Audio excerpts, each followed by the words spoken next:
This week on Roman Unsolved, we investigate the legends behind the McSherry Annex in an ongoing attempt to answer the questions of our school's history. The building has been a part of notable true crime cases from American history, as well as many reports of bizarre activity. With that being said, let's get into the mystery. The city morgue was built in 1928 and designed by Philip Johnson, an architect whose other achievements include a number of well-known spots around the city, most notably the Pennsylvania Convention Center.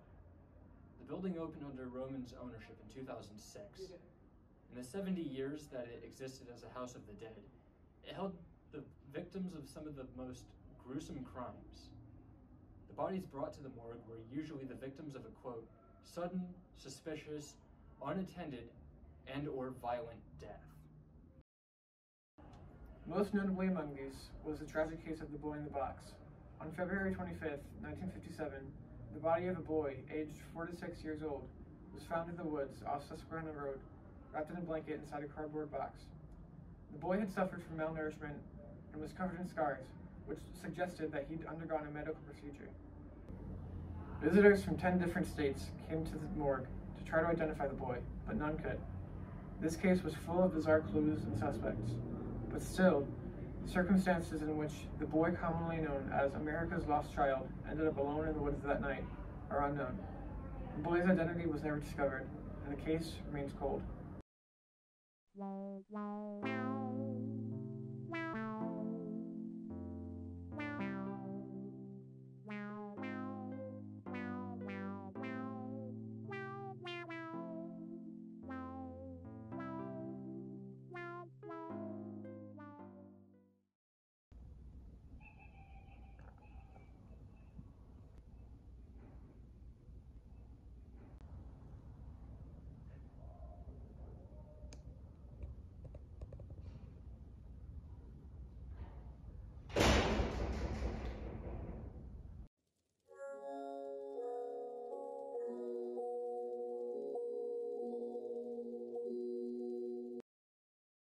The dark nature of the morgue attracted those within it as well as those around it. That is a weird sentence. Sure, you can get that if you want. No, it's fine. Does it make sense? Is it like coherent?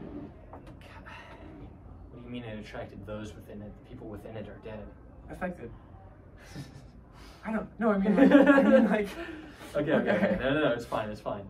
One night, he went inside the morgue with help from a security guard.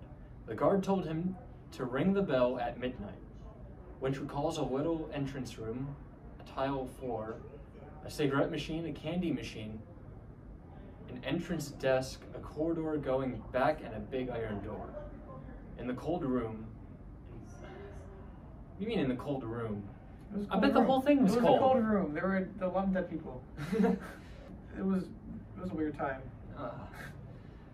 Lynch saw about 20 bodies, kind of in bunk beds, as he describes it.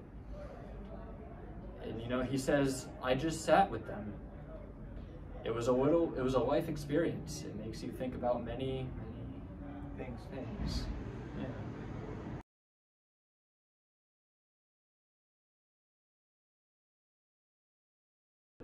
A morgue similar to this one appears in Lynch's film Eraserhead, and the corpses he saw in the morgue, which he described as smiling bags of death, inspired the opening of the second season of Twin Peaks. Was there ever anything you experienced in the annex that was sort of strange or off-putting to you? Yes, it's funny. I was here during the whole construction of the annex, and I remember going over there pretty early on with football stuff. We started storing our equipment down there. So one time I had to go down to grab something late at night on a weekend.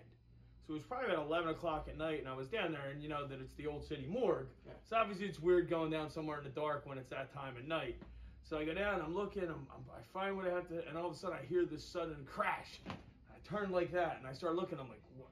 And I'm not afraid of ghosts, but you never know. And then I'm also thinking, what if a homeless guy got down there? So I feel a little scared.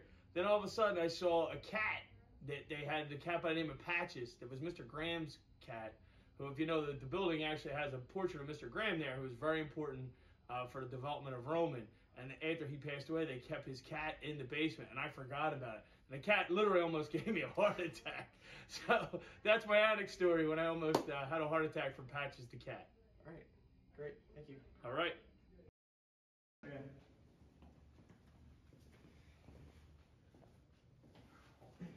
So this is the crematorium. So like, yeah, it definitely looks like one.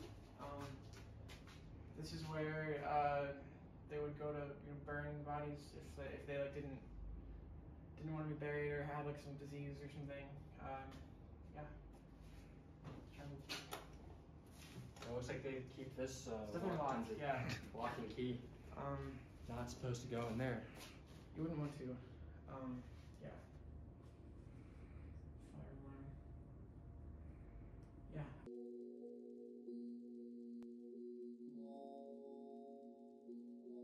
Yeah, this is where you're recording. Yep. Okay. This is where the bodies were stored. Imagine like cullies of like just like Yeah, like they would kind of just store the bodies in the wall and they would pull them out and do autopsies or show the families. Yeah, if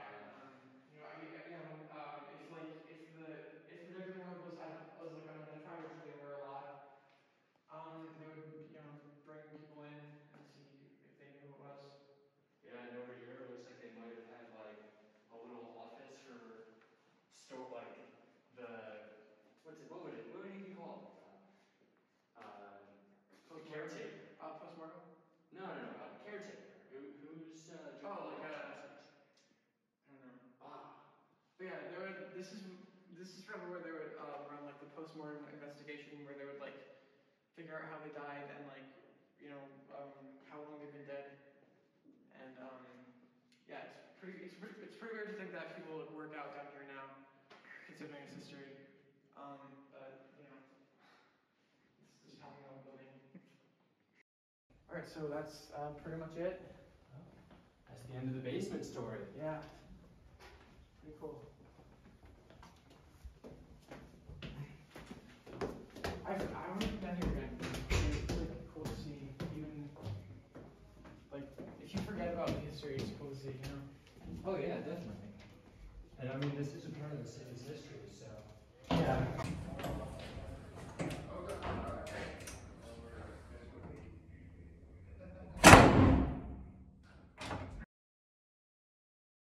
Have you ever seen anything directed by David Lynch? I haven't even heard of him prior to this. He's a strange man. I don't know. I mean, it seems like you knew him. I'm a fan, but you're a fan. I wouldn't recommend anything he's done to anyone because it ruins your life after you've seen it. Oh no. I saw Eraserhead and I haven't done the same since. Oh no. Yeah. Yep. I don't know if I want to do that. Yeah, you don't. It's good though. With its eerie history, the stories that have come out of it, and the fact that it inspired some of the most twisted works of a notoriously strange filmmaker, this building has been home to its fair share of mystery. And after visiting them ourselves, it's safe to say that the spots of this building, which are haunted by their history, still hold a semblance of the dread felt by those who ended up in them. But as is the case with much of our school's history, there will always be some questions left unanswered. And for now, many of the cases that lie within the McSherry Annex will remain unsolved.